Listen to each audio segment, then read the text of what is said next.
Get ready. It's time for a well-deserved break, Pittsburgh, with Heather Abraham and David Highfield from the KDKA TV studios. It's Pittsburgh Today Live.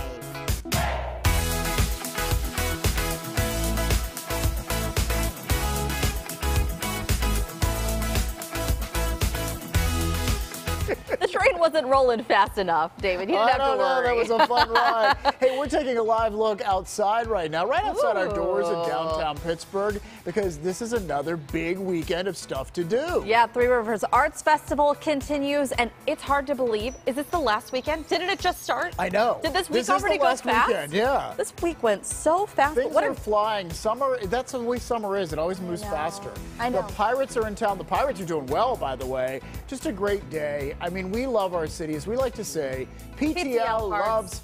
Oh, Hearts. Pittsburgh. Do you say heart? You don't say the love. Well, you could say the love. Also, the kids are doing it differently. They're making their hearts differently now. Well, oh, like this? They do it like this. Like, if you see the... I don't know. I don't know. Okay. Yeah, that's what... Ron is like, do they? I'm telling you, really? like, yeah, they're not doing it like this. They're doing it like this. And the phone is like this, yeah. Yeah. Phone's like this, hearts are like this. All right, it's Thursday. Thank you so much for joining us. We appreciate it so much. And as much as we love Pittsburgh, we're actually going to talk about getting away today. Yeah, the cruise guy joining us live this morning. In fact, this was a really cool way for us to do this because I think so many people, if you're not an avid cruise goer, you probably have a lot of questions. I do. I have a lot of questions. So do I. But I think a lot of people feel like we're just going to be stuck on that ship. But there's nothing stuck about being on a cruise. No. Right? So anyway, we asked for your questions yesterday, and here's the guy who's going to answer them. Stuart Chiron, the cruise guy. He's live on a cruise ship. We're going to find out exactly where. Look at him showing off the ocean. Yeah, we're envious already. You have the best job ever, Stuart. Now, don't go playing Jack from Titanic. We don't want to see you on the bow of the ship. Is that what it is, or what's the front? Yeah, the front. Just call it the front. I don't know. Stuart would know. Anyway, we can ask him. We're going to ask him all your questions, or at least as many as we get to later on in the show. Oh, okay. Well, back here at home, we were talking yesterday about putting some sort of observation deck on the top of the Steel Tower building, which is the tallest building in Pittsburgh, and a really cool place, like if they wanted to make it a tourist attraction. I think, we talked about yesterday how they used to have the top of the Triangle restaurant up there, and people would go up there for the view. So anyway, Pittsburgh Magazine is reporting on this and how apparently the owners have been approached by people who have developed this sort of thing in other cities like London and New York and Dubai. And so some of the pitches include having a glass floor of some sort or like hanging off the side with a harness. And that's what they do in New York. So we wanted to show you, this is an attraction. It's called the City Climb. It's at the Edge in New York City. And so this is video that they provided to give you an idea. Are you up for this? Nope. Yeah, so this is about 400 feet higher than the U.S. Steel Tower. Which is a lot. Which is, well, I mean, yeah. I mean, let's face it, if you fall, you're... Right, from 1,200 feet or 800 feet, you're still the same in a lot of trouble. Yeah. But they make you climb up, and you're harnessed in, and look at these people. Oy. They're just feeling free. It's an exhilarating moment. He's smiling. I told you, I never thought that I was scared of heights until I started to get this, like, feeling in my stomach. When did you start to get I don't know. I would say probably about 5 to 10 years. I don't know. When one gets older and the fear of life sets in. But I do think fears change over time. I do too. And I've always been fascinated with skyscrapers. So I'm not afraid of like being on top of a skyscraper. Right. But I wouldn't do that thing with the harness. I'm still why nauseous. Push your luck. No. Like why do that? Don't need to do it. It's like jumping out of a plane. I don't need to do that. Don't need that in my life. Like, yeah. So I mentioned yesterday how I had the experience of going on top of the steel building. So I looked up the story. This is almost 10 years ago. Wow. It was a story we did for Your Pittsburgh. And I loved this. It was so fascinating on top of the U.S. Steel Tower. We want to show you some of the video because the surface is painted white to reflect the sun. Okay. So when you get up there, they have like a basket of sunglasses because the reflection is super, super bright. They used to land a helicopter on top of the steel building. So is that for like super rich people? Super rich people, yeah. So they have all these old instrument panels, and then they have, guess what that is? That is to refuel a helicopter. No. Good guess. It is if you have to go to the bathroom? I don't know. Oh, Wait, no, that brings up all. No, we're not going to think about that. So those are foam guns, so that if there were a mishap with the helicopter, it would caught on fire or something. They had all around the outside, the perimeter. They have these like foam things that would shoot out firefighter foam. It's so funny because when you said foam guns, I'm in like the Nerf gun phase of life. Like. Because it does sound like, so what are you going to have an epic Nerf battle on the roof? They get off the helicopter. Boom, boom, boom. We're going to hit you with Nerf. Yeah, whatever. No, not happening. But we did get to do this one really cool thing. We had the helicopter fly over to try to give people an idea of how big, because it's really big. I forget how big it is. But anyway, take a look at this from the piece. It's hard to believe how big this roof is unless you get a view from above. The roof is approximately 1 acre, the largest roof in the world at this height or above. Really? Is that true still, you think? I don't know, because they keep building buildings. Buildings that are, that's the thing. Although the buildings they build, like in New York, they're skinny, they're super tall, skinny, little things. I mean, they look like, why would you want a condo up there? Because it looks like the wind is just going to like... There have been issues. Yeah. There's been plenty of articles written about the issues that have happened. Well, there's one in San Francisco that I think is sinking. Yeah. Yeah. So anyway, all that. But one more thing that I want to show you from this piece. So we went through old video and we found these old promo. This is a promo I remember growing up. So let's take a look at it. It's the Norman High School marching band at the time.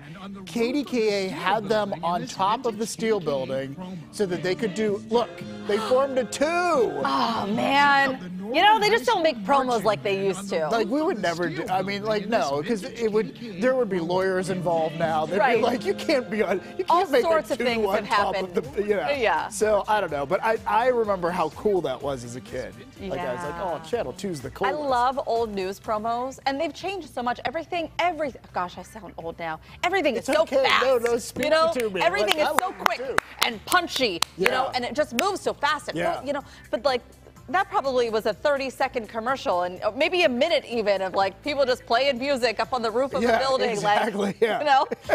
I don't know. It was fun. I mean, it was just fun, so I wanted to share that with you too. But who knows what they're going to come up with? I mean, they're exploring the options, is what Pittsburgh Magazine wrote. It would be nice to hear, like, what, you know, I don't know. It would be nice to see something happen. Put a marching band back on top of the building. Why not? Okay, that's really cool. We didn't get to this yesterday, but this is also something pretty neat. Our adorable animal, and this is at a zoo in Oakland, California. So every year, they throw a legit picnic for bears. This is not like, oh, we left our garbage out in the backyard and had a couple of bears stop by. This is like a legit picnic. And look at the bears, how much they enjoy this. But there's a reason for this. Not only are they adorable, obviously bears are dangerous too. They can be, yeah, sure. And so they invite people in to watch what happens to the campsite, because the bears will find food.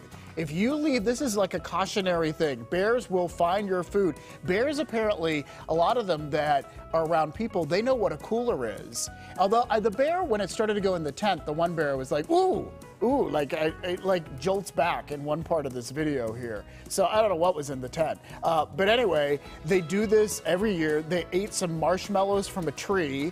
And that's apparently what bears do. These are black bears, and black bears can be brown, black, cinnamon, or even white. And it's black bears that we have in Pennsylvania, in case you're wondering.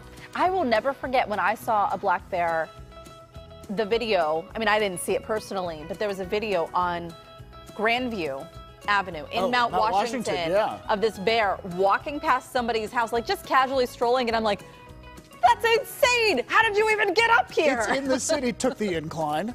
Yeah, I'm sure it took the incline, right? And then did I ever tell you, there was, I've told the story way too many times, I'm sure. Well, no, go ahead. Now you've started. Well, especially because Scott Danka, our photographer, is in here. He knows this. We were out on assignment in Fraser. Ain't no bear, no mall. Oh, at Pittsburgh Mills. Yes, remember that? The bear, I was on that story too at one point. And so, because you and I were both doing news, so you were on it at night. I took the lead in the morning, and we went out there, and I called Frankie, and he's like, "What are you on today?" And I said, "There was a bear that went into the mall. You're never going to believe this." And he goes, "Ain't no bear, no mall." And I was like, yeah. He's not even from Pittsburgh, but he's headed in the most Pittsburgh I love way. that. And you have told that story before, and I'm glad you told it again because it's funny. It's so cool the way he said it. But also on this morning's news, we talked about there being a bear in McCandless. Ain't no bear in McCandless. Oh no, there is. There's video. There's a picture of the bear. So people are being told like, don't leave your picnic baskets out. Like seriously, because not at McCandless. No, because the bear might show up. You saw knows? what it did to that campsite in California and Absolutely. the zoo. All right, you want to take this one? All right, more people are feeling lonely, and they're blaming it on work. Yeah, with more people working from home, people just don't feel as connected as they used to at work. And because of that, people are saying, I don't feel like I have personal interaction with people at work. And oh my, this person's really sad. All of them. This is so fun because we just put in, like, when we request the video, like, show lonely people at work, and we don't know what they're going to come up with. Well, I've also seen videos, though, of people who are actually going. She needs a hug. She needs a hug. This guy needs a raise.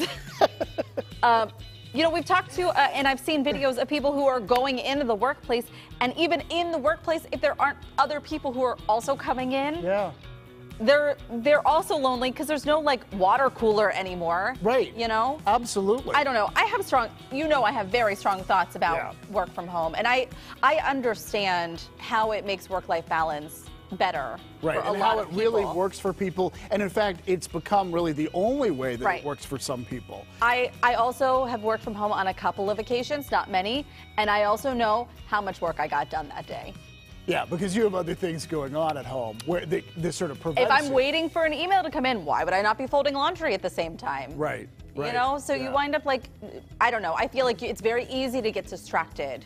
I do think that workplaces have changed. Yeah. And like I miss being able to pop in. Remember how you could walk down the hall and pop in somebody's door? Hey! Like, to just say hi, and now they're at home. Right. So there's like no pop in. You gotta like have a reason to contact them, and then they're not there. Like, I don't know. So there is a difference. I get why people feel lonely. And downtown is different. I hate that. Yeah. And I get it. Like, people don't want to pay for parking, and it's expensive to like actually come into an office. So I totally understand. Right. But which is why now they're talking about doing more residential in downtowns. Right. Yeah.